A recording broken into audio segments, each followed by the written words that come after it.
I've never been a fan of couchettes.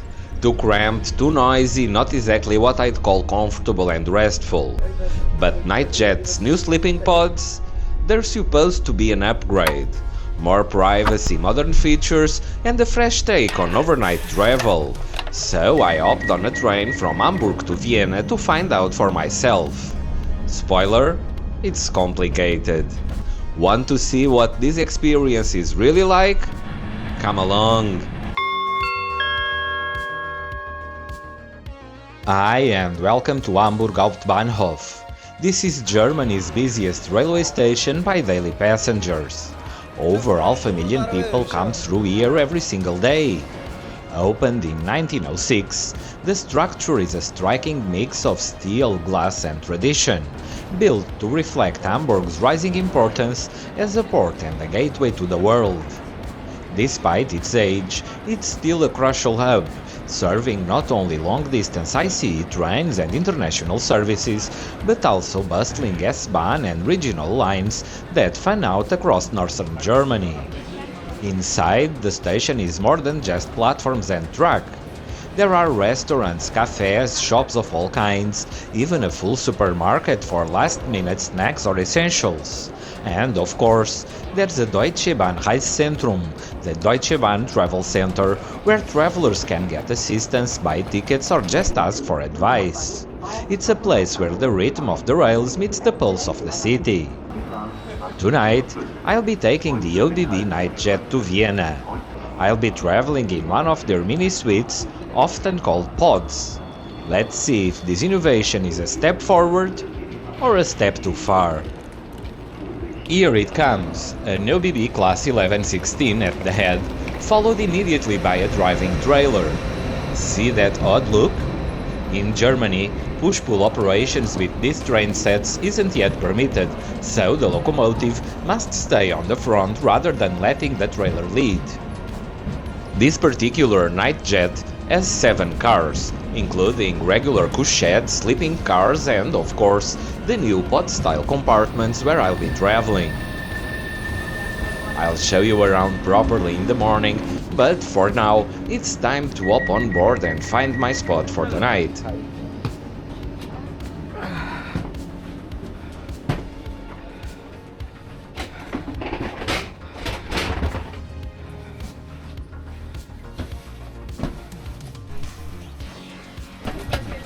Here we are at my Nightjet pod.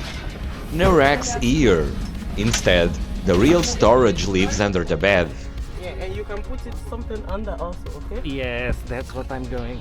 Yeah. Perfect. Okay. Jacke?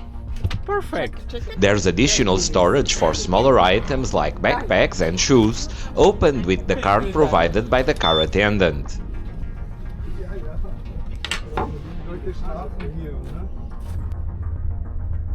Big shout out to the 3 lovely ladies I met on board. They saved me from a podbed disaster by helping me set it up properly. Thanks, ladies. With a gentle hum, our Nightjet glides out of Hamburg, bound for Vienna. As usual upon departure, here's today's trip map.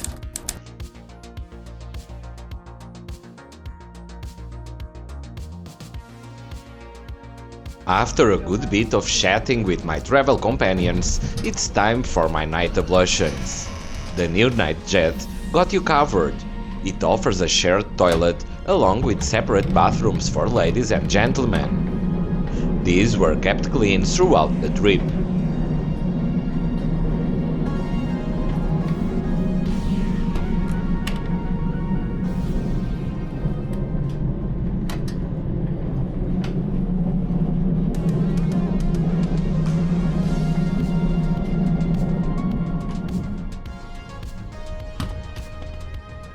Back at the pod, let me offer you a tour of its amenities.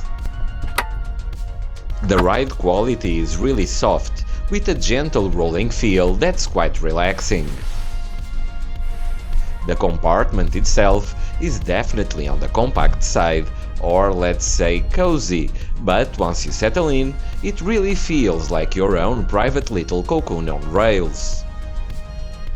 It's quiet inside too, with good insulation from the rolling noise outside, making it a surprisingly peaceful place to spend the night.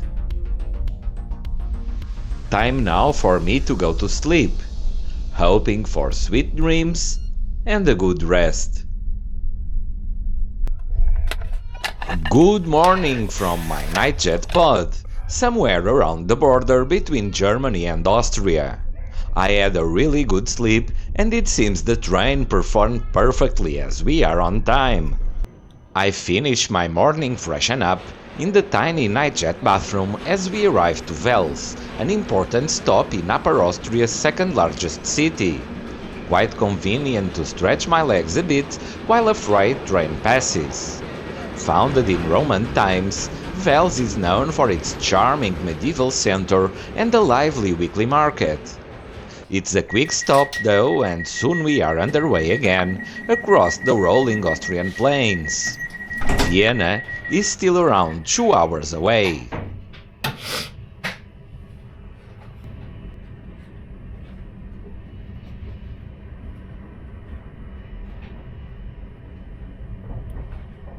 Back in my pod, I have a complimentary breakfast with 2 fresh rolls, butter, jam and a coffee.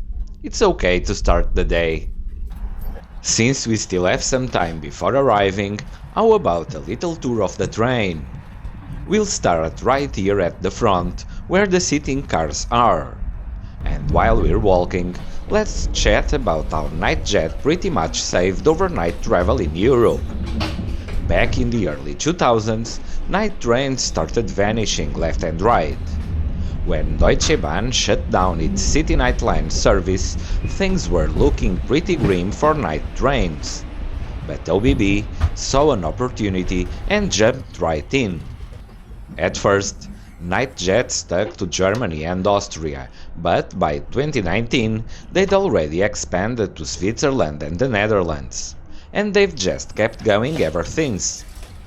To keep things moving forward, ÖBB invested a ton into these shiny new trains, working with Siemens to build them based on the Viaggio design, plus some new locomotives to pull the whole show.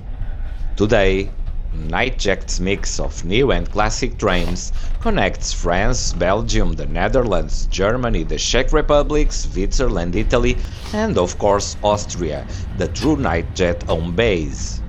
And if ÖBB has its way, even more destinations will soon join the map. Now that we've seen the fancy new stuff, how about a little throwback? At Nuremberg, another Nightjet joins our train, the one coming from Amsterdam. At the time of filming, back in February 2025, that one was still made up of the classic night train cars. It's a great side-by-side look, the old versus the new. I'm not going to walk through every single car. You probably have better things to do than watch endless corridors, but here's a quick glimpse.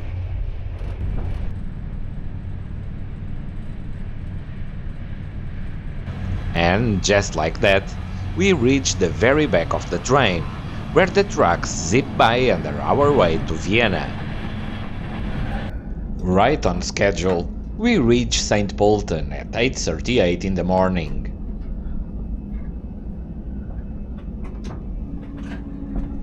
A Bombardier Talent is just heading out on the adjacent track as we make our brief stop here. From now on, it's a straight shot toward Vienna, although technically we'll stop at Vienna Meidling before reaching our final destination at Vienna Central Station or Wien Hauptbahnhof, which we know is near when the Matzleinsdorf Depot appears, full of all kinds of rolling stock. A very nice way to get into this beautiful city on this sunny, albeit quite cold morning.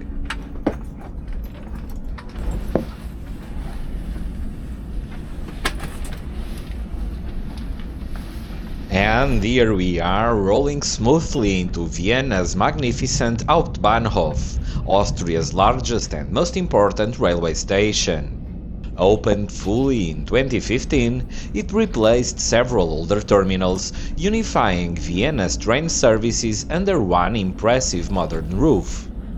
Today, it handles over 1,000 trains a day, connecting not only all corners of Austria, but also destinations across Europe. After an overnight journey blending reasonable comfort, innovation and a touch of night train charm, we've made it right on time, after a little over 13 hours and 1,000 kilometers. But don't go anywhere yet. Stay with me a little longer as I'll share my impressions of this Nightjet experience while we walk along the train one last time. So, after a full night in these pods, what's the verdict? They're undeniably comfortable and give you plenty of privacy, but they're also pretty snug. I mean, I've never been a fan of couchettes, but I'm still not convinced that these pods are indeed an upgrade. They border on claustrophobic if you ask me. And here's a personal quirk. Yes, there is a small menu with items that can be purchased from the staff, but for a train that leaves Hamburg at 8 p.m. and arrives in Vienna at 9 a.m., prime dinner, nightcap and breakfast hours, a restaurant car would be a very nice addition. Finally, I can't sign off without a massive shout out to our car attendant. Her energy, friendliness and genuine care and engagement with the passengers made this trip special.